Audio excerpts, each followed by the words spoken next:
been. Chance But, to do. Yeah. He's a pretty nice guy. I can't remember his last name. He retired a few I years can't ago. either. We just hired Jamie, who used to work for Chuck. Oh, yeah, yeah. Oh, is that right? Yeah. Yeah, she was in the movies last year or two, I think, yeah. Good guy. Good people. So did you get that whole thing full? I did. I thought there'd be more space in there. The punch for at 3 o'clock is what we're talking about. Yeah, it's totally full. That paper took down to Debbie, she's gonna study it some more. Oh, okay. So I'll just report that off real quick. I think we'll go ahead and start, as they show up, we can start it, and whoever wants to be first on this end, I guess. Start with me. Okay. Several things going on. I think I brought this up at the last meeting in regard to antlerless elk bee licenses. The hunting districts around here just submitted final recommendations through our what's called the out of the quarter range process. Anyway, in regard to hunting district 380, for the 380-00 license type, that's the one that's valid for the entire district. Franklin's heard this probably about a couple times now, but we dropped from 250 to 125 on those. Reason we did that is we're looking at trying to affect more elk basically up on the national forest areas from like Kimber Gulch down through North and South Crow Creek. However, in the 380-01 area, that's the south portion of the hunting district. Elk numbers are up there, so we increased the number of bee licenses from 150 to 250 there. And then on the north portion, that's the 380-02 license. Elk numbers were really up there, so we jumped from 125 to 325 bee licenses for this fall. So be quite a bit more hunting opportunity for folks out there.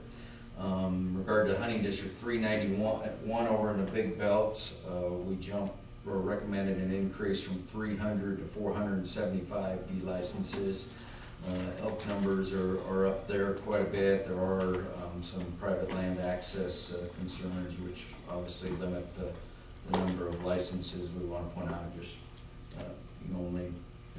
you have access considerations, the number of folks that can effectively utilize those licenses can a lot of times be limited. So 380's on Baldy, is that right? 380's the Elkhorns, Oh, 391's the basically your guys' country over there. So then further north on 392, that's the country north of Duck Creek. We got two different bee licenses there. The 392-00, that's the portion valid south of White's Gulch. That's kind of the area where they had the big kind of the shootout thing last year, or that made the news. Went from 175, recommended an increase to 300 there. Elk numbers are once again up. That is kind of a small geographic area, and once again with access concerns kind of limit the number we want to point out. The north half, we valid north of White's Gulch, we would actually like to see more elk up on the way north end of the Forest Service, so we actually dropped that, recommended going from 250 to 200 there. We didn't want to get too low, just once again, given we got a lot of elk right there in that White's Gulch area, we didn't want to potentially limit, if they get bumped north of White's Gulch during the season, to be able to get some harvest there. Another change in regard to outside the quarter process, in regard to Antelope Hunting District 390. Last year we did a complete coverage flight over there. That's the stuff east of Canyon Ferry, kind of along the Big Belts there. Antelope numbers were down quite a bit. We're looking at recommending dropping the either sex licenses there. That's the 390-20 permit from 50 to 35, and then the doe fawn licenses for that district from 75 to 35. See if we can, a couple issues, real low antelope numbers, also really low buck to doe ratios or whatever, so I'm trying to bump those up too. So I got in regard to the hunting season changes. Any other potential changes in regard to antelope we won't do until July. I'll do my surveys for the districts around here in about early, mid-July, sometime after the 4th. But then if we need to make any change, we'll go through the regular quota process on any potential animal license change, depending on what our survey results show. One other thing we've got going on, we're looking at doing a drawdown in our Pond 4 on the WMA. That's the pond over here on the west side of the WMA, as you can see from the highway. We'll be putting an EA out here sometime in the next couple of weeks. Just send it in for kind of internal review. That would start mid-July. The purpose of that is we're affecting, if successful, we may have some issues how successful the drawdown we can get, but the purpose is to affect a carp kill, to try to promote aquatic submergent vegetation for waterfowl habitat improvement. Those of you who are familiar with carp's feeding action, they're basically bottom feeders, and they keep, very high sediment level or a lot of turbidity in the water. Anyway, it doesn't allow for light penetration, so you don't really get much for some submergent aquatic vegetation, which like puddle ducks and different things like that. So anyway, we're hoping to either get it dry or at least low enough that we can get a winter kill on the carp or whatever and stuff like that. Right now, we don't have any effective way of keeping carp out of the system. So eventually, what water comes in through the west side canal there, and eventually carp and everything, all the other fish species will eventually recolonize. But we're hoping to get 4 to 5 years of improved conditions or whatever on that before we need to do another drawdown. We will be investigating maybe some ideas or whatever to try to keep carp out of the system, but that's a challenge or whatever and stuff like that, given the water comes in through the canal and everything. So anyway, like I said, the EA will be out for public comment here sometime in the next couple of weeks and everything like that. So. Do we have a lot of carp in this lake? In the reservoir, yeah, and then like I say, particularly in the ponds and everything, there's a few, not much really for game fish in the ponds, given, very low water depths. Ron Spuden told me, he thought there's some perch out there and maybe an occasional trout, but yeah, even in the reservoir, and then of course in the river, there's quite a few carp or whatever. But like I say, when our water levels get lower in the pond, you can, and then when they're spawning, you can really see a lot of carp, and those carp will kind of come up in the, when the reservoir levels are up, those areas between the dikes on the pond, you can see a lot of carp out in there. It's a pretty popular activity. A lot of locals will go out and bow fish for carp or whatever and stuff like that. I don't know of anybody that eats them, but I was just gonna ask. My dad most guys always- cut, shoot them, throw them up on the, the dike or whatever and stuff like that. That's all I've got. Asked Ron, he didn't have anything on the fishery side to report or anything like that, so. That 392 where they had the problems with the conflicts with hunting. Did they get more access? Anybody? We're hopefully sometime here in the next few weeks, month, hoping to have a sit-down conversation with most of those landowners involved and everything like that. We're still trying to get ducks in the road and just kind of a busy time of the year for us, and also a busy time of the year for landowners.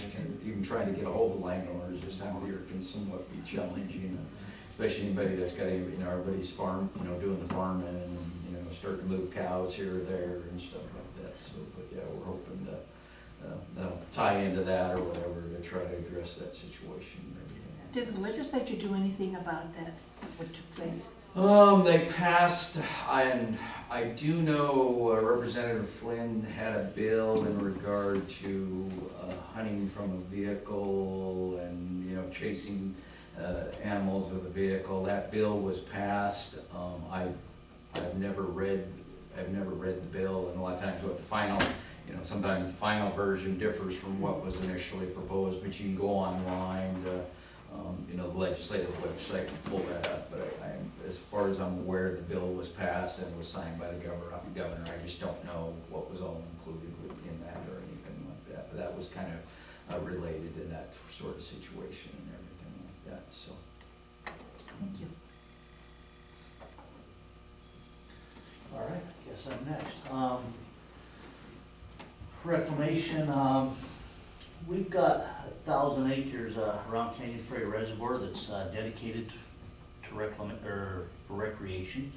We also have another 8,200 that's, you know, it's undeveloped recreation. So for a total of about 9,200 acres that the public can use to recreate on. On that land, we've got 13 campgrounds. We've got 9 boat docks, 16 group shelters, 3 concession marinas. We've also got 5,000 acres that are in the wildlife management area that Montana Fish, Wildlife and Parks administers for us. And probably what you guys are mostly interested in is the Goose Bay update.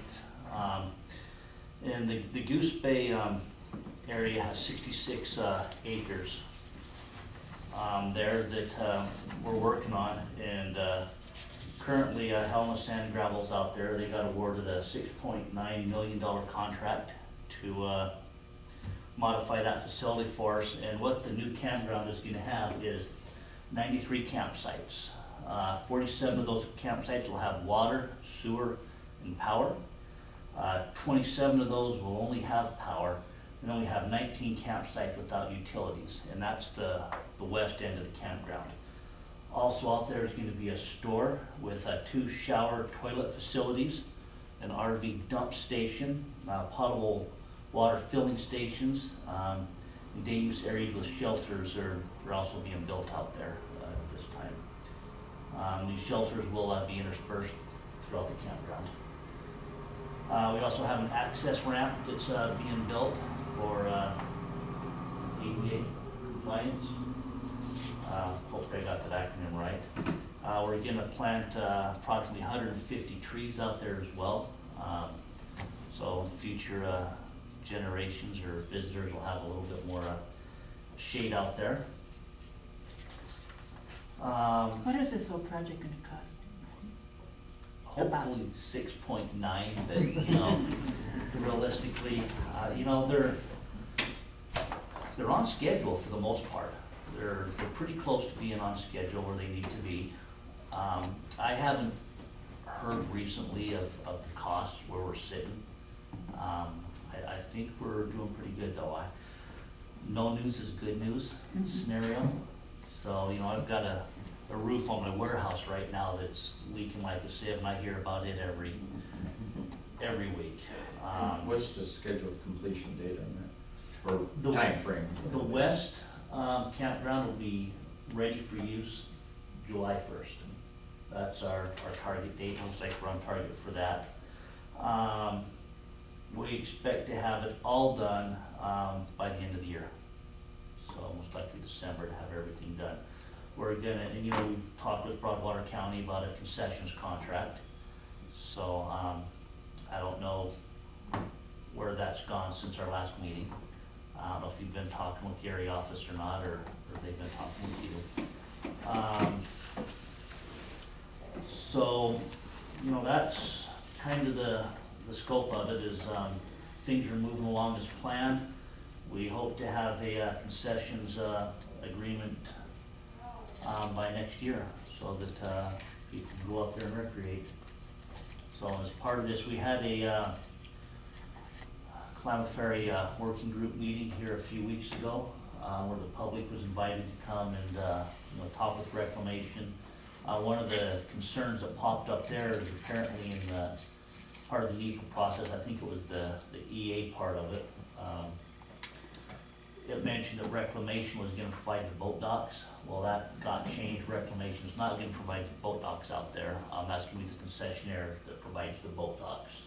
And that was a little bit of a source of contention. Some people felt that wasn't fair, whereas Kim's and Yacht Basins had to provide their own docks. That it wasn't in the final packet that went out. So I believe it's a level playing field at this point. So Do you know what you're gonna charge? that's gonna be up to the concessionaire. So they'll determine the fees. Is that the case in all campgrounds? in the ones that are operated by concessionaires. It is. And, yeah, So what is the average going rate for concessionaires or for, for camping? I had a sneaky suspicion that one was coming. I wanna say, I'm sorry. no, I wanna say $10, I could be wrong, so don't quote me on that. It just depends at the site, 10, 12, it depends on what facilities are there. Some are in, you know, I'm basing this off of, you know, some of the different Forest Service ones I've been to. Depending what's there, they charge differently, but I think all of ours are 12, aren't they? Well, I think Hellgate's always Hellgate's- been a little cheaper, a couple bucks cheaper, because it's a dirt If area. you're similar to Forest Service, I would imagine you're somewhere in that $10 to $12 Yeah. range. Get Riverside go up after it's paved and stuff? Yeah, it's, yeah, once we paved Riverside, Court Sheriff, they're up a little higher than Hellgate is, because of the dirt down That's why I brought in. License. Yeah, there. I can't, but I don't really know that policy on the other end of it. I'll give you a little quick one on the power plant. You probably noticed we're not filling very fast. Probably not gonna fill. We're trying to, but, of course it depends on the rain here. So we had started off with a decent winter, not a great winter, but decent in the mountains, had some snow. And of course that melted off early in February. Normally our high snowpack is April 15th, but it came off early. We peaked in February, so we're actually planning for a normal year, normal to above normal. It's actually been below normal, as we all know, in precipitation here. So we cut our flows back over a month ago. We cut our flows back, trying to hold water to fill. You know, so it's still anybody's guess yet of where we're gonna get for rain, but right now it's not looking like we're gonna fill. But What's the status of all the reservoirs, like down through the Dakotas and like Fort Peck? Are they mostly full or? you know, that I don't know. I just talked to the guy at Fort Peck, but I didn't ask him what his reservoir was at, you Well, I know. know that a lot of times dictates obviously how much water they want to pump from Sure. Canyon Ferry or whatever. Well, and I think, like with the Corps, they've been back and forth, but we had a lot of drought years, you remember, in the 2000s, and so then where everybody was trying to hold water, of course, we had 2011 was a high water year, and then we ended up flooding down there in Missouri, so it's one of those where, that's why we are low right now. We thought we'd have water, and we didn't. It's just shut off on us, as everybody knows, but it's just a guessing game at some point. What we use is we take just averages, an average snow year, an average rain year, and assume that much water, and then as you start trending, you can see if you're getting more snow or less snow. So when the snow stopped, we started trying to save, but of course the rain was supposed to come. We haven't gotten much of that either. So the positive thing is we have, you know, another week here in May and 4 more weeks in June. Usually we try to figure about July 4th to have the reservoir full and most of the rain is done. So we have about 6 weeks yet to try and catch some water. But as you know, the top portion of the reservoir is the hardest to fill. So we'll see how we do. Whereas of right now, they're projecting Below fill at that- best, but, you know, probably not even get it filled. Mhm. At best it's full, yeah. That should help our mosquito year a lot. Yeah, maybe, yeah, maybe a positive thing for that, you know? Yeah, Yeah. not to have a repeat of last year would be Yeah. good. Yeah, like I said, when they flood it and all that, it backs up into the WMA and all that, we'll have that makes for great mosquito habitat. So if they don't put it in flood stage this year, that'll help the situation immensely. I think we'll be all right for mosquitoes then. How is Canyon Ferry right now for water? We're about 10 foot low right now, Okay, so still a lot of room there to fill, yeah. It's about, what, 90%, I think, full or something like that. I would think it's less than that, less than 90. You know, if you think about the reservoirs, mostly like this, so most of the water, you know, that 10 foot on top is like a lot, you know, 30 foot. down. Spreads out a long ways. Yeah, so we've still got a lot of room yet. Hello? Howdy. Hi, Cory. So are you guys getting any complaints yet from Sharon on the water level? Sharon Walker at the silos? Okay. Yet, Right. Just checking. It's coming, is that what you're? Well, last year, there, she was trying to get more water in there because you couldn't get the boats in, the docks. Sure. You know, and she's a concessionaire, so she's gotta watch her bottom line, and she's got clients who want more water.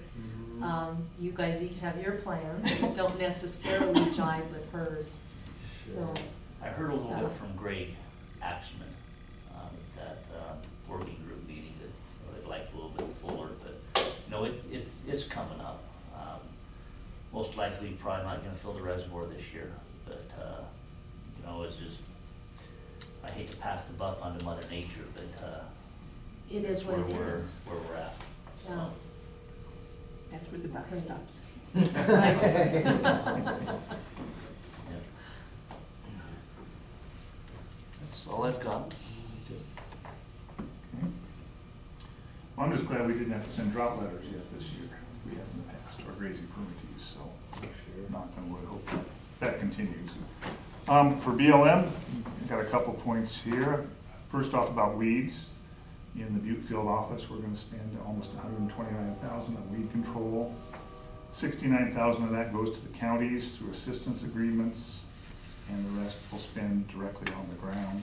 We do have $10,000 earmarked for Broadwater County, and I guess we're waiting on getting the assistance agreements reports from previous years filled out. We've had some, quite frankly, some difficulties getting the right information back from the weeds coordinator here, so hopefully we can get that squared away. But yeah, that money's ready to go whenever you want it. Then we've got a spray day planned out in the Limestone Hills on June 18th, if anyone wants to participate. Gonna meet at 9 o'clock at the Indian Creek Road there at the railroad crossing. You know, well, we usually put on backpacks and go out and spray weeds and then have a barbecue, so that's kind of fun. Let's see what else. Oh, and here's kind of the weeds reports, 2014 integrated weeds reports, and here's some stuff on the funding. I know we always get asked about that, so let's give that to you guys for your information. We did receive a proposal the other day for a mountain bike trail system out near Copper City.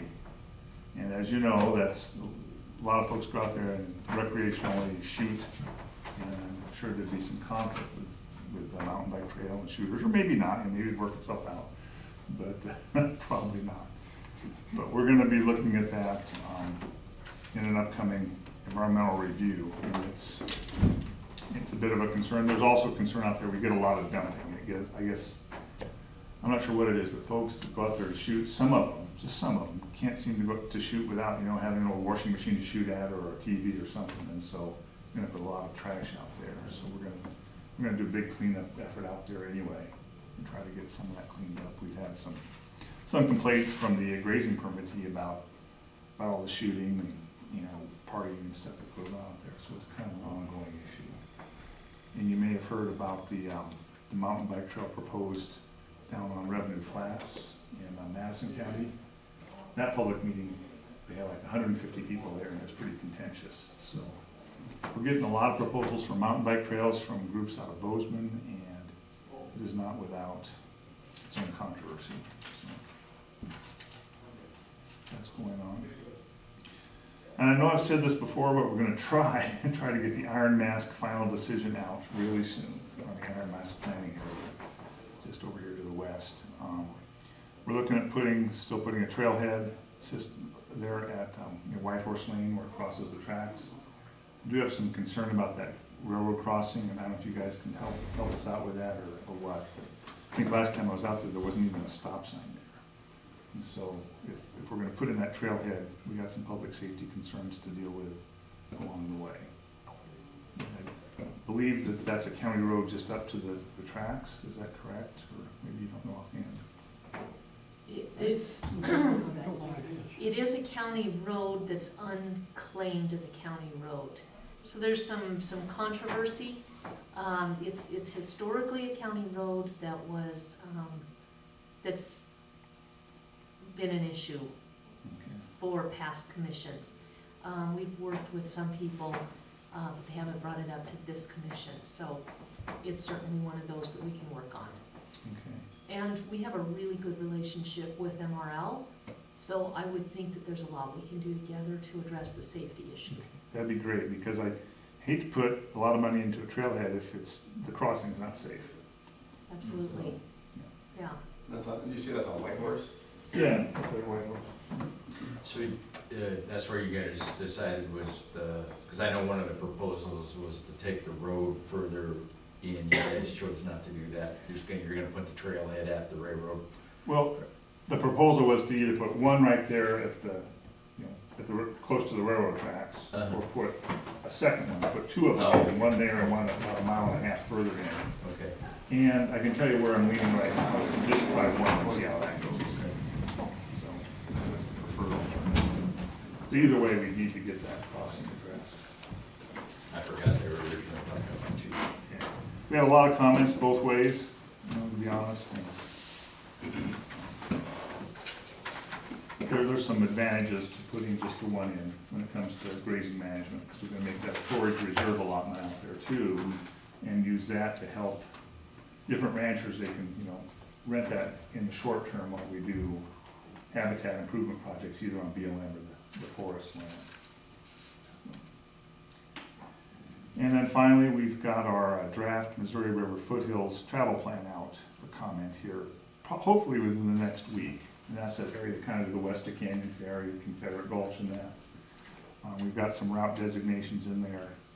And we've tried to make that mesh pretty close with what the Forest Service did on their, adjacent lands. I don't know if it'll be very controversial. I kind of doubt. There's just not a lot of mileage of roads in there anyway. You said that's currently out, or will It will be out The decision. next week for comment. It's not a decision yet. It'll just be out for comment. So for off-highway vehicle use in there? Right, it's the travel plan for designating roads as open, limited, or closed. And that's really, I think, all the items that you might get some attention on from BLM anyway, so. Okay. Okay. Thank you.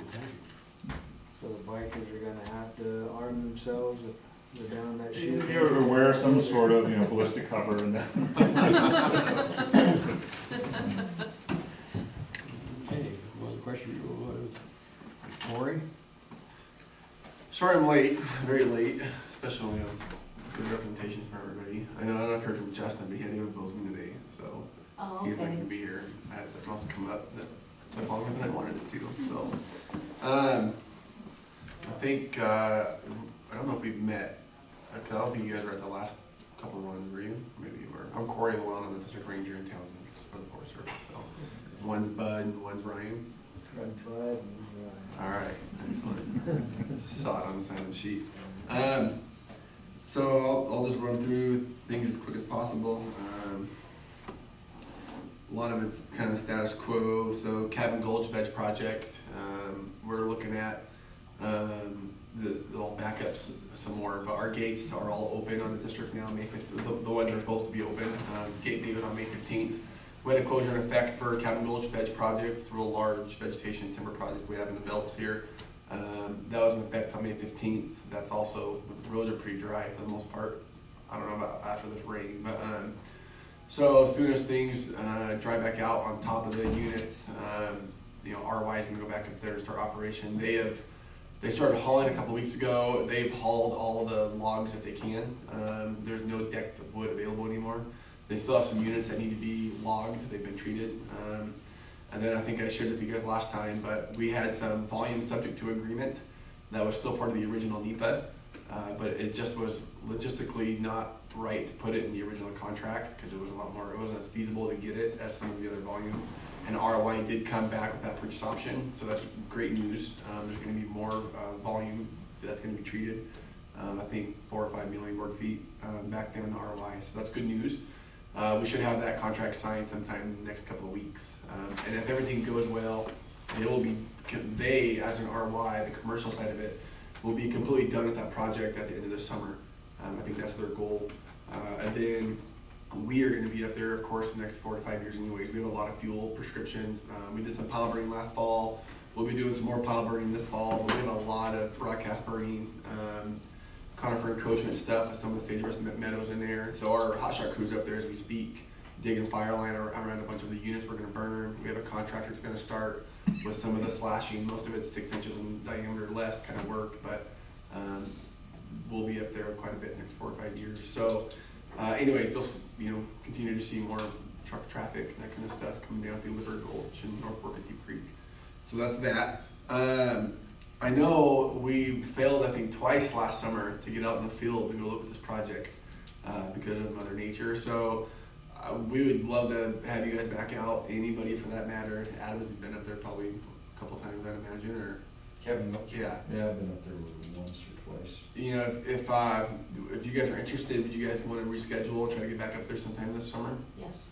Okay, and you, it's not BOR really related, but you guys are more than welcome to come. So, Well, we can, yeah. please do. Yeah, the more the merrier. So, Let's do it before haying season, because every time we schedule it rains. So I- we need to do it. I know. We tried to go earlier in the year and it rained like all June, and then we pushed it to August and it was pouring down raining, and I'm really glad we didn't go that day. So, I don't know. We'll shoot for July, maybe late July. Does that kind of work for folks? I mean, I'll send a couple dates out for people. But Go for me. okay. So that's that. Vacation? So a couple other updates. You know, we have all of our crews here. All of our seasonal crews are here now. The last couple of stragglers started this pay period. So actually, we have a couple more starting next week. But whenever all of our folks are here, we have some good news. You know, we'll have our rec crew and doing trail maintenance with all our fire guys back and gals. But we were able to pick up a couple of seasonals for weed support, kind of our own internal weeds crew, which is great. Things were kind of challenging last summer. We lost one of our main weeds coordinator right about this time of year. And we just did what we could to survive for the summer, but we were able to get ahead of it a little bit. We've added a couple new seasonals this summer to help with contracts, and then some of our own just in-house weed spraying, so that's good. Let me see.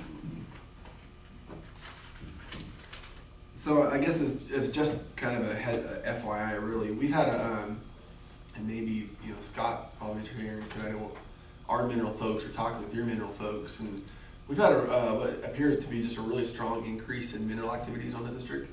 For the most part, it's all pretty minimal, kind of what we call the notice of intent type of work. Folks going out there, whatever, kind of the weekend warriors, they're digging in the dirt, you know, shovel and a bucket kind of thing. But we've had quite a few folks start a lot more of interest, and then we have had some anything that gets more than just that kind of shovel work. Any kind of excavator, maybe it's a ditch or, you know, reroute the stream for whatever, then we put them under what we call a plan of operations. And they have to go through a NEPA review and that kind of stuff. We've had several more of those type of activities as well. So, keeping us Mostly placer type? yeah, all surface work. You know, Trammell, we got a couple of heavier operations where they're proposing to come in with a mini excavator. You know, moving some earth, ground disturbing type of activities. Again, that will all have to go through NEPA. But you know, we have a company. It's GRE, I believe. Great. Yeah, you heard of them, Scott? I'm sure you have. Well, I was thinking of the placer guy that came in the other day. He submitted a notice for some work with the D4, and it's right on the BLM forest boundary. Yeah, so I know who that is. We've got. I don't know. Is this in the Elkhorns? Yes. Well, it's both. We got a lot of stuff in the Elkhorn. What Scott and I are talking about is Indian Creek country. Right. And yeah, we're very engaged on that one. Kind of waiting to see. I think he's got some stuff maybe on National Forest, but he hasn't proposed any activities yet. Right. Claim straddles the line, Yep. but he hasn't. He's kept all the stuff on the BLM Which is side. great. Keep it back. Yeah. But yeah, so there's that larger operation. We have another larger operation in the Indian Creek country that's up on National Forest. By larger, I mean it's not like not like a whole brand new mining city, but I mean it's heavy equipment kind of work. And then Adam, we've got all sorts of operations across both the Elkhorns and the Belts, kind of more of that notice of intent type of work. A few kind of operations, but so it's just keeping us busy. And we had some transition with our mineral folks, and we've got somebody in here now for about the next 6 months helping cover, so that's good. But it's definitely keeping us pretty busy. And again, I know our mineral folks are engaged a lot with the BLM guys too, so just wanted to update you on that. Kind of related to that, another kind of hot topic, and we talked about it at the ERC meeting a couple months ago. You know, we had a lot of violations with our gates, with people going around closed gates. You know, easy snow year, and I think probably some good shed hunting, and we had a lot of folks going around gates, pulling gates, ripping them out. Photos of people on ATVs driving through meadows with sheds on top of their ATVs, and it was closed to motorized access all the way to May 15th. And you know, that's tough, pushing elk around and whatever stress that causes. And so I'm excited that the gates are open now. It's one less thing that I worry about at the moment. But so we had a lot of that we're still kind of working on. And then also we just have a lot of in-holdings in the Elkhorns in particular. You know, basically they're all patent claims that people have developed some sort of rec site.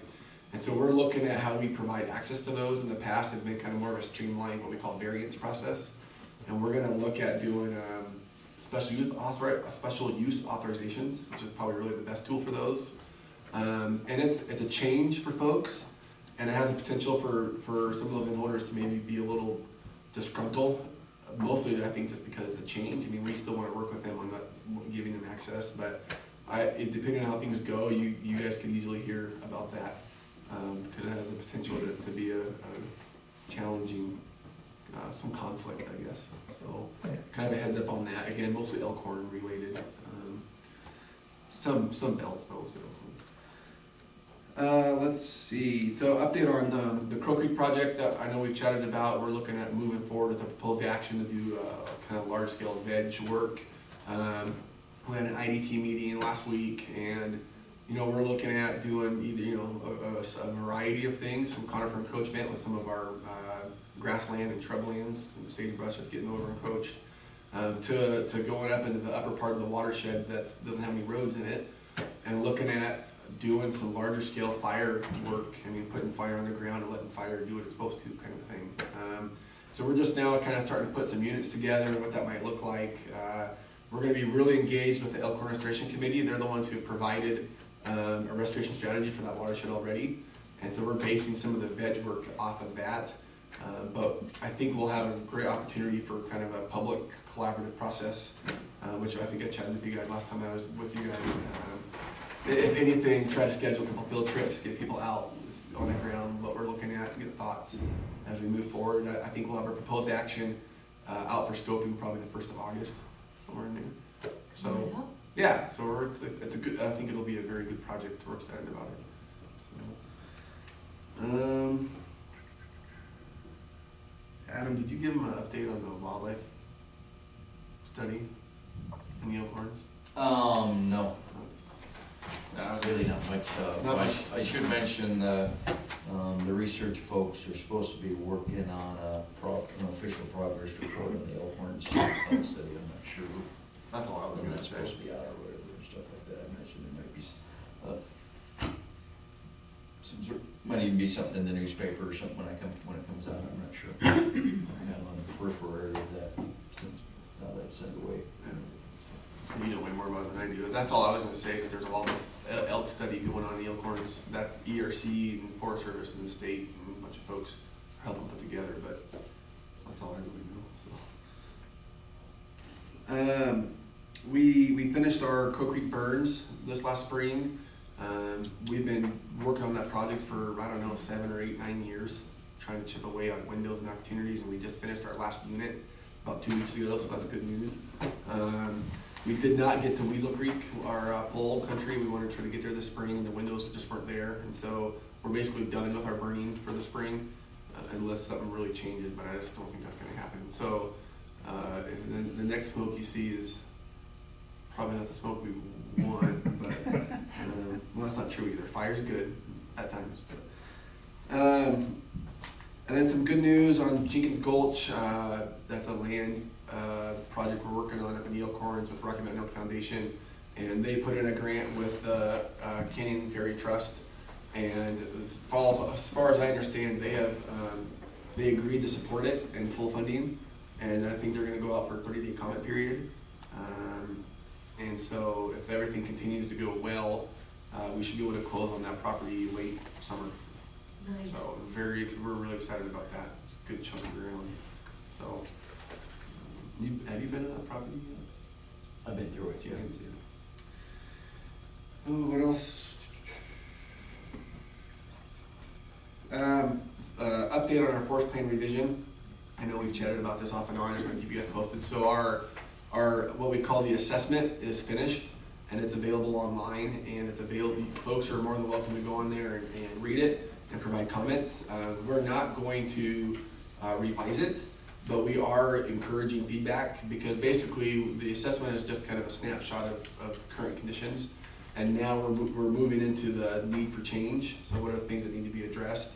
But we're taking whatever comments people want to provide into the assessment, and we'll use that in our process. So it's a lengthy document. That's what we do best, unfortunately.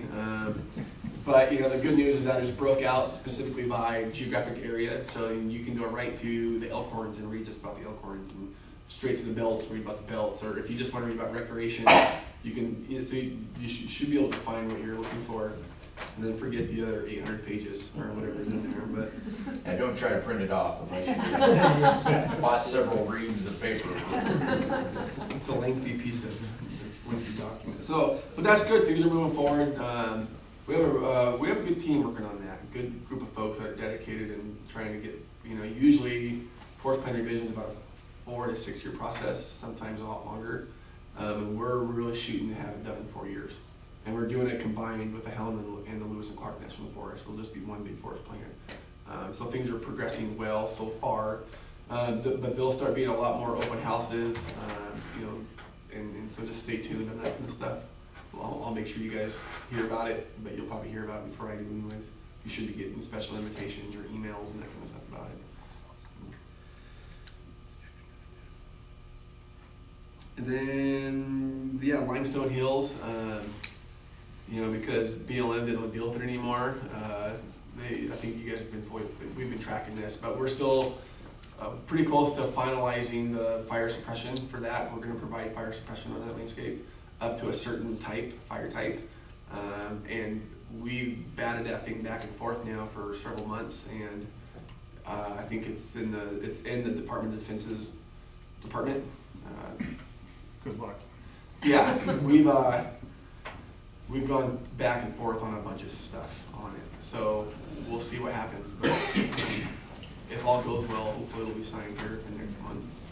Speaking of that, we've been waiting for over a year to get feedback on the draft implementation agreement for the mining operation up there, the limestone. Limestone Hills. Yeah, for Indian Creek's limestone mine. Yeah. Drainage Sorry. mine. Yeah. Because we're supposed to keep regulating the mining. Minerals, yeah. And it's taking forever to get any feedback out of the Department of Army. Is there an issue there that we should be aware of? Just inertia. Okay. I don't think they have any substantive problem with it. It's just it takes forever to get. Somebody will write a comment and then it goes up to the next level. No, change the comment, and it just has to go all the way up and all the way down. And I thought our bureaucracy was bad in BLM, but it's nothing like that. And I think for us on the fire suppression stuff, we had some new folks kind of right as we were on the tail end of it last fall that showed up, and it's been good feedback. They provided some really good questions and comments, and we've met a couple times in the last 6 to 8 weeks, and I think we're in the final stage of it. So we're hopeful that it'll get signed. The other part of that military withdrawal we're supposed to administer, BLM's supposed to administer, is the grazing permits. Yep. And we did have a really good meeting with the grazing permittees and the National Guard to get things worked out for this next season. So, knock on wood, that's going well. Yeah, that's another big piece of it. Yes. So I think that's it for me. Yeah, that's all I've got. I have a question for you guys, if that's okay. We just signed a contract with John Semple for our mosquito larviciding and adulticiding. He's going to do all of it this year, and we'll kind of evaluate, what the best plan is beyond that. Is there anything you guys need from us? You know, we've had issues in the past with the mosquitoes. What is it you are missing from Broadwater County? Probably, just, have you guys hired a new extension specialist yet, or? MSU did hire a new extension Oh, yeah. agent. She starts June 1st, and she's getting training. We're gonna have her Okay. work with the board, but she's not licensed yet. Okay. She'll be licensed next year, so we'll work with extension. Yeah, I guess what we need is just, you know, I guess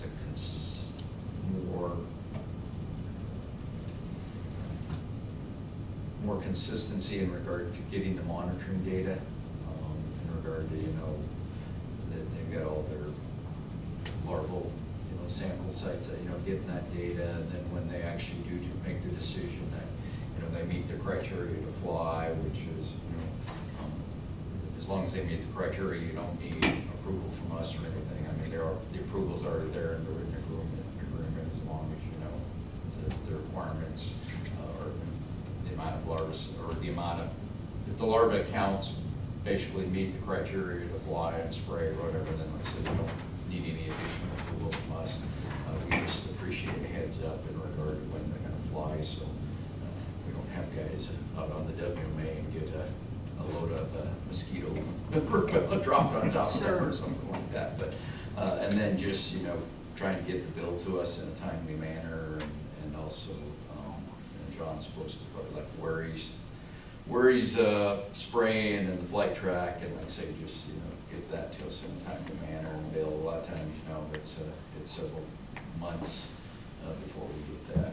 And, you know, with both our fiscal year and Bureau of Recs fiscal, you know, just be able to get that submitted in a timely manner, but also, like I say, get the monitoring data, everything like that, in regard to what they're actually seeing for larval counts and stuff like that. So, We had a report of all the different areas that JHS yeah. does the larviciding for, and yeah, there's a lot of blanks for Broadwater County, so Yeah. we've got some work to do. We're aware of that. Just keep us informed of what it is we need to be doing, because we'll be working to fix Yeah. a lot of that, and we want to make sure that we have the relationship we all I'm trying to- benefit You from. know, I think our agreement with the county is good for another couple of years. If I remember right, that was signed in like 2007, 2008, and it was a 10-year agreement or something like that, so. Yeah. That'll be coming up, our 5-year agreement with the Bureau of Rec, which we operate under. On the short term, we've got the long-term lease, but the actual operation management is done like on a 5-year basis, and we'll actually be working on, even though it doesn't expire for 2 years, we'll have to probably start working on that this coming fall, just timelines. We submitted a modification for some additional funding from DOR related to the Eurasian water milfoil oil control, and we're also replacing the boundary fence on the WMA. It was all probably built at the same time, and it's all starting to fall apart at the same time, so I haven't heard anything final on that, but yeah. So like I say, probably good if you got to, you know, go back and review that, the agreement with us on the mosquitoes and what the county's requirements are and stuff like that. If you need a copy, let me know. I can get you a copy of that. I think I have one. I'll double check and I'll let you know. Yeah. Thank you. But yeah. I'm good. All right, thank you.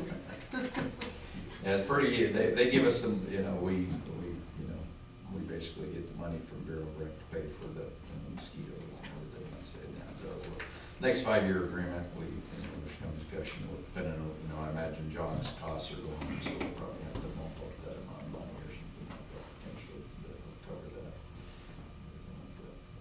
Can we write that down as an offer? What's that? That's a, Better make sure you got the money first. yeah, that's pretty much is how much money we basically get and everything. So, But no, seriously, we want to make sure you guys have all the facts you need. yeah.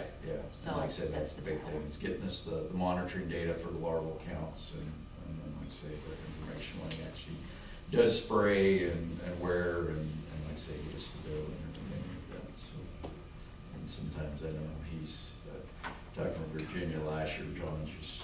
it's kind of amazing, you know, that most folks, you think when you go out and do something, you'd want to get paid fairly quickly, and it was, it took quite a while to actually get the bill even submitted or whatever, and stuff like that, which was, you know, a lot of places, contractor, you get it the next day after. Right? Yeah. And so, but anyway, so yeah. If you get any further questions, you can email or whatever. All right, thanks. Say, Laura, do you guys have a grants and agreements type of specialist or person that's point of contact for that? No, the departments that rely on or work with grants are their own administrators. So if you are having any issues, let us know and we can intervene or help them if they need additional assistance. So, Maybe yeah. we'll talk about that later. Absolutely, yeah. I've got a different question, about grants and stuff. Last time we met, just kind of, Brevard County and Reclamation, there was some discussion about a FLAP program to help with, cost sharing for that Goose Bay Road. But I believe that was on the contractor that was gonna follow up on that, is that correct? The engineer, The engineer? and we just got an email that they haven't yet passed the transportation bill, which is where the funding is. Mhm. Until Congress does something. And it just, I'm gonna give you a name, a point of contact. Please. Jean Riley, I believe she's with the Montana Department of Transportation, and she's quite involved with, I shouldn't say she's quite involved with that, but she has some, wherewithal. I know that in a meeting with her, she was talking about road, maintenance and using the FLAP program. So she might be an asset to you guys. What's the name again? Jean Riley, Jean Jean Riley. Riley. And it's on a different piece of paper I have, but it's recorded in this meeting, so.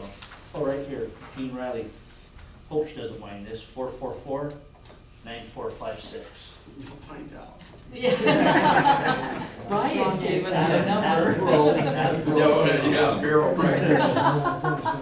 And she's with the Department of Transportation. I'm pretty sure she's okay with it, because she was pushing it pretty hard. No, So, she's with the Department of Excellent. Transportation. It is and a she's government number. yeah, it's, she's with, yeah, she's government, so this is her government number, so it's good. We had a lot of luck with that program in Lewis and Clark County, working with them on both to the Great Divide Ski Area and Holter Lake. I mean, millions of dollars in the FLAP grant program. It's a great program, yeah, So I think she'll be able to help you, or at least point you in the right direction. fantastic. Thank you. And I'll keep you in the loop too on what she says, and also keep Sean. Oh, no, I gave it to you, so I'm out of it. Good luck with that. Nice try. Yeah. That'll be good, we can probably, learn a little bit from that ourselves, so. Yeah, and I think it's important, you know, so that we can all know what we're looking at moving forward. You guys, us guys, all of it. So, thank you. Now, did you guys refill Sean Bryan's position there, or are you? You're looking at it. You're looking No, I've got a detail in there right now, for a couple more weeks, and then in July, I have another one for a couple, and hopefully then it'll be advertised. So, do I need to let you know when it comes out? No. Just whenever you hire it, When it's the filled. person is. So you're Paul and Sean right now, right? And Ryan. Yep. And Ryan, yeah, yeah. And Dave. So, the power plant to blame for that one. But no, it's all good, so we're moving on or moving up, so it's a good thing. Absolutely, yeah. Opportunities are opening for other people. Yeah. So no, the power plant got a real good guy, and then, you know, well, Doug retired, because currently Bud's the acting, power plant supervisor down there in the power plant. I think he said, Oh. operator when he introduced himself, he's a little bit more than that. And then we've got, Sean that went to greener hiking grounds. Is that, for those of you that know Sean, that's what he lives for, is hiking, running into wolves and grizzly bears, I believe. So hopefully he can experience that positive. Stay alive. Yeah, stay alive. So, In fact, but did we meet during the tour of the dam last Oh, year? that could've been, I think you gave us a tour down into the bowels. yeah. That was fascinating. Yeah. Yeah. Trying to get out of that business. Oh, I want you to stay. I'm glad you liked it. I did, very much. It's interesting. We've done the schools here for Broadwater also. Really? So, yeah, so we've been giving some tours down there to the kids, to the, I think, I wanna say 4th through 6th grade or something, or 2nd through 5th. But yeah, they've all liked it coming down from the teachers. I bet. And hopefully we're getting somebody that'll wanna, get into that business too. It's a positive thing to Recruit. kids. Oh, absolutely, yeah. And that's a golden age too. Yeah. You just gotta say, don't touch anything. Right. The red handle, don't grab. Yeah, this big flashing button. what was it, we had the college group come in the other day and looked straight in the eye at everyone and said, don't push my buttons. So, Like it. we actually, there's an incident in Palisades over in Idaho where some guy reached over and pushed a button, shut the whole plant down. Oh my So, gosh. gotta be careful. Just don't immediately start right back up. It takes a Yeah. little bit. Yeah. Well, with those kids, I always think of that whenever you say don't do something. There's one of them, you gotta look around and see which one of you is the one that's gonna go over there and get on with Yeah, little Johnny. Help this little Johnny. You need to tell them they have to keep their hands in the pockets. That's a good That's what I idea. always told my kids, keep your hands in the pockets. We've got a spot in the bottom of the dam, it's got some conduit that goes across the doorway that we threaten to throw them in if they mess up, so. Nice. Okay, can I have a couple quick, go backs real quick? I failed to mention on the Jenkins Gulch presentation, the Rocky Mountain Foundation, Mike Mueller was the one doing the presentation to the CAB, the Citizens Advisory Board. And that Jenkins is technically in Jefferson County, it's right on the line, but you guys provided a letter of support, kind of the benefit, because people are gonna come from Broadwater basically. And he mentioned that, just how it had support as well from Broadwater, and he's like, it's not even in their county, and they provided it. And that was very well received with the CAB.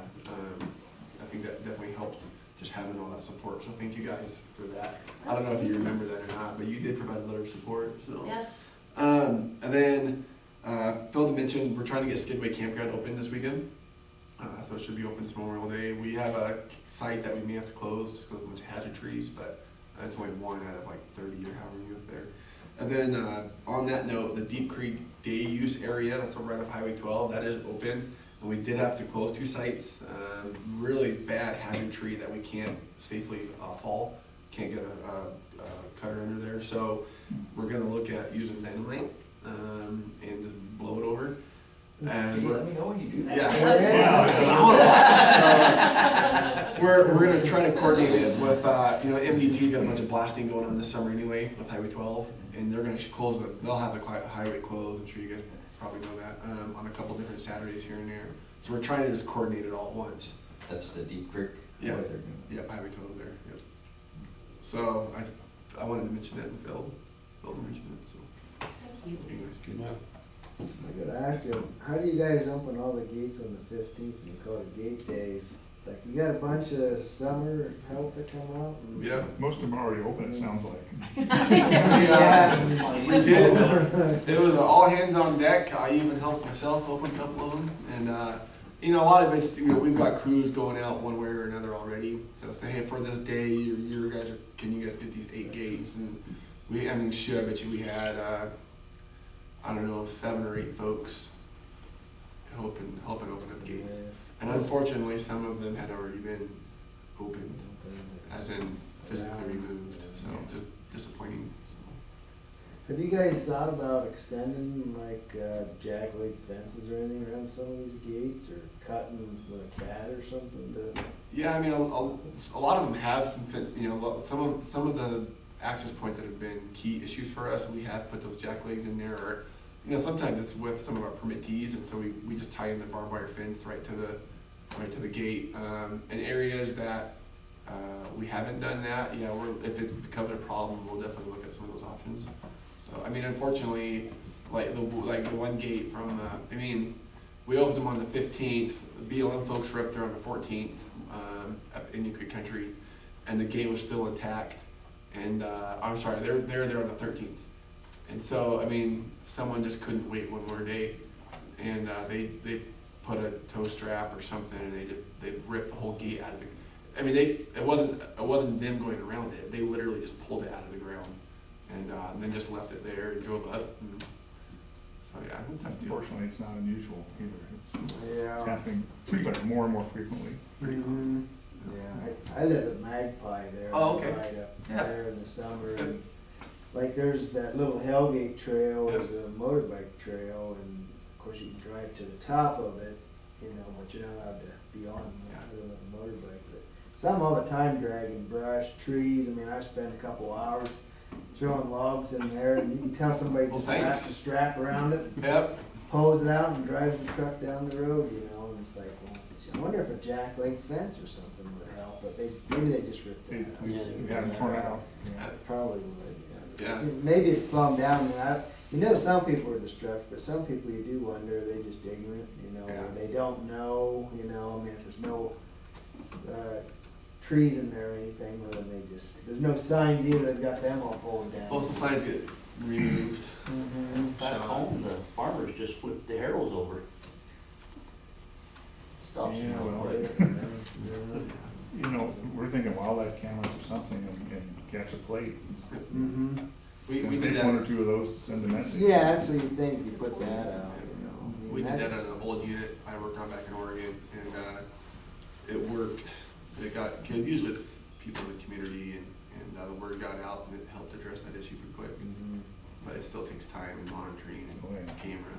Mhm. What part of Or you Oregon? just tell them there was one out there, even if there isn't. Well, I don't wanna say that, but under surveillance.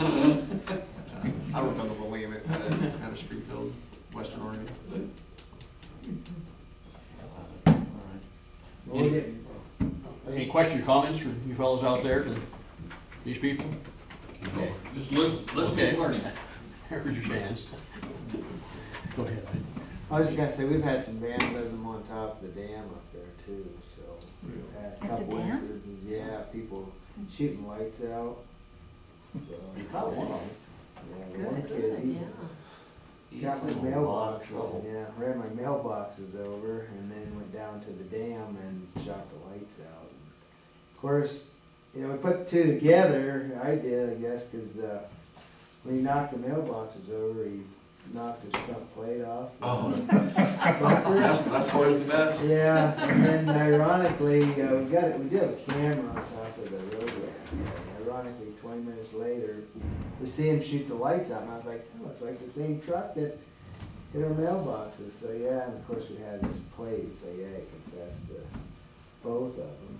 Yeah. Wow. But since then, we've had another one shot out last weekend. So Hmm. we're thinking of doing more cameras. Yeah, we're gonna get some more cameras up, and a little bit better cameras, and, yeah, ounce of cure is worth a pound of prevention. It's true. Ounce of Yeah. prevention worth a pound of cure, yeah. I'll Yeah. get it figured out. And we're talking about more around town because of vandalism as well. Mm. Yeah, so it's everywhere and it's senseless. Mhm. And from what I understand, it's not the teenagers, it's those 20 to 30-year-olds that are just forgotten, left their brain someplace. Yeah, So it's the older kids. and young adults. Yeah. Yeah, in fact, right outside the bars, we find a lot of our trees with the limbs pulled down and, different vandalism done there. So it's all over and it's senseless. The city's finding it out at where by the pool, the pergolas or whatever that is out there, the pavilion, they're finding, but more teens or late teens. So when I drive by there, I look to see, and I'll get out if I have to Yeah. and say something. So Yeah. Now, all of you guys know we're having a party at 3 o'clock on the lawn. Out front is to thank our partners, which is all of you guys, and Ed, too, and Sharon.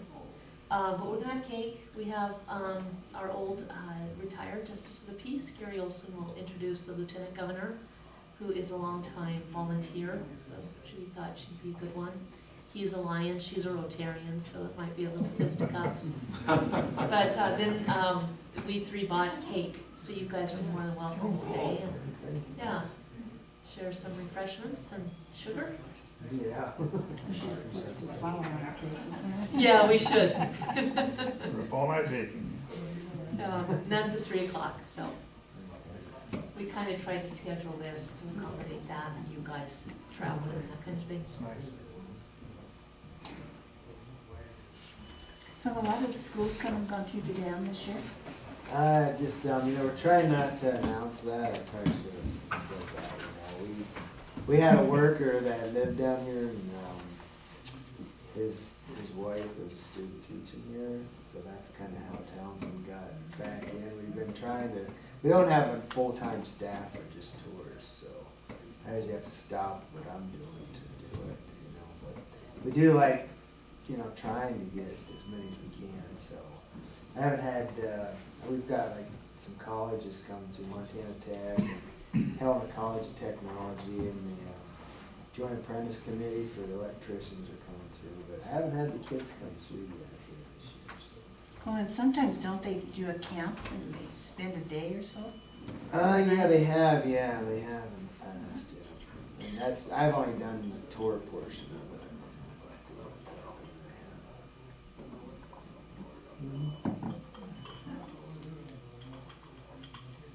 Kids are fun, they like the stairs. Go out in the dam, turn the lights out on them. Show them what dark is really Dark in like, here, yeah. Just don't jump. Okay, unless there's any other questions or comments, or thank you for taking your time to make it over. Stay if you want to. Corey, I'm gonna take the email list, I'm gonna send this to you as well. Oh, great.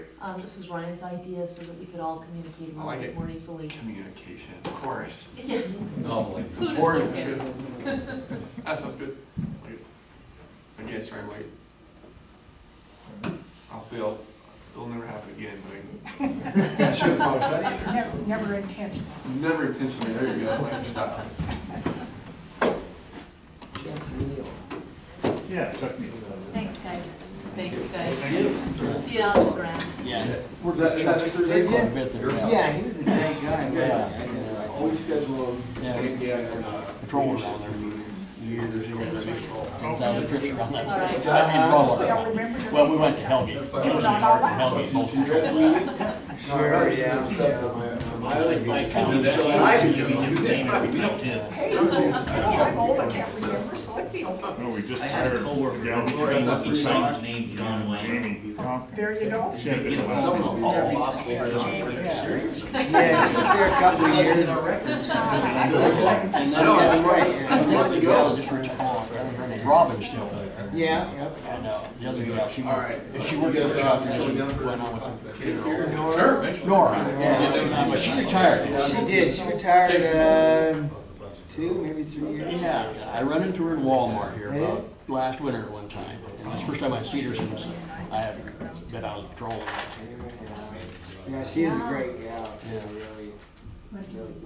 Good position for her, she just wanted to retire, her husband had retired, but we were there from the state, she just Just let wanted Gary to know, be home and enjoy her. or see what he needs. Yeah. See if the lieutenant governor's here, and see if we Yeah. have Rotary I some guess, I chairs don't and know if tables. it's staying or not. Oh, okay. You might be losing your eye. I'm Yeah, I know, staying. he's got the keys, so I, Okay, I'll take care. Never pass up cake. I don't know this, but There you go. Yeah. Yeah, yeah.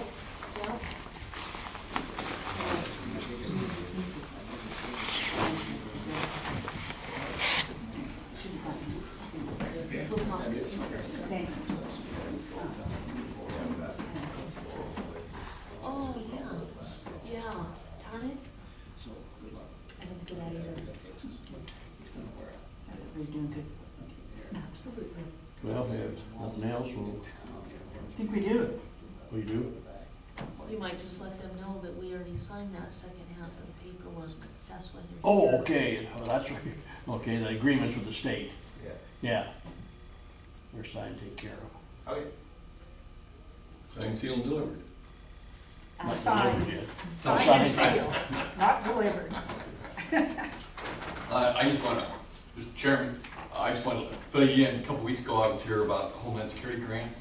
We've already heard that we got funding, full funding for our radio grant, a little less than $100,000. And we did not, get any funding for another generator with this go around. No generators were approved, actually. All this came out Friday. All right, so that's job security for you. Keep trying, right? For me, she does a very good job. Who's she working under? Yeah. That will not be funded until next federal fiscal year, October 1st. All right. But I want to keep the commission informed. Okay, no, thank you. Good They'll job. get some of the radios. Fire department will, search and rescue. Oh, I think we're gonna want a base station for the school. EMS, I think it's quite a few. A couple for DES. What about the road crew? Road crew, Dana, I talked to him, he says they've got all those radios they need, they got a couple of spares. Really? Remember, they got the 10 that were purchased, the trunking radios were purchased by the county Peltman many years ago. And then the sheriff's office got that COP grant. So they took all those radios out and stored them. Now the road crew got a base station last go around, and Dana's got plenty of radios. He said he had a couple spares. Those are those new trunking radios. And Okay. he got them all set up the way he wanted, his own configuration channels, the way he wanted. So they're in good shape. So you didn't need anything else. You would know. But if you hear anything, let me know. We'll apply for more. How was state golf? Wonderful. It was a lot Good of bunch fun. of kids, aren't they? They were fun, yeah. Yeah, they're competitive and, yeah, it was a lot of fun. Yeah, they did very well. That's 3 days of tough golfing. And the future looks bright It does. on the boys' side. Cody is an 8th grader, Jaden's younger brother, and he's a pretty darn good golfer. Yeah, he'll step right in there. And so he'll step in. Yeah, the boys are looking tough. The girls need some help, need some Mhm. replacements. We're losing 2 seniors, so the Two boys all- aren't losing Two anybody. all-state seniors. Mhm. Right, all state seniors. It was fun being back in my home country, Huntley Project area, checking things out. That used to be a rattlesnake horse pasture when I was there. Now it's a green golf course with $300,000 homes lining it and paved roads. The kids did see some snakes, all right, though. Did they? Yeah, there's nothing else, we'll adjourn this meeting at, So were they rattlers? 2:44. Gart. Any kind of Still. snake? I'll go through the claims after our 3 o'clock. Okay. I've been through. Right. Run through them this year. How are you, Sharon? I'm fine, how are you? Good.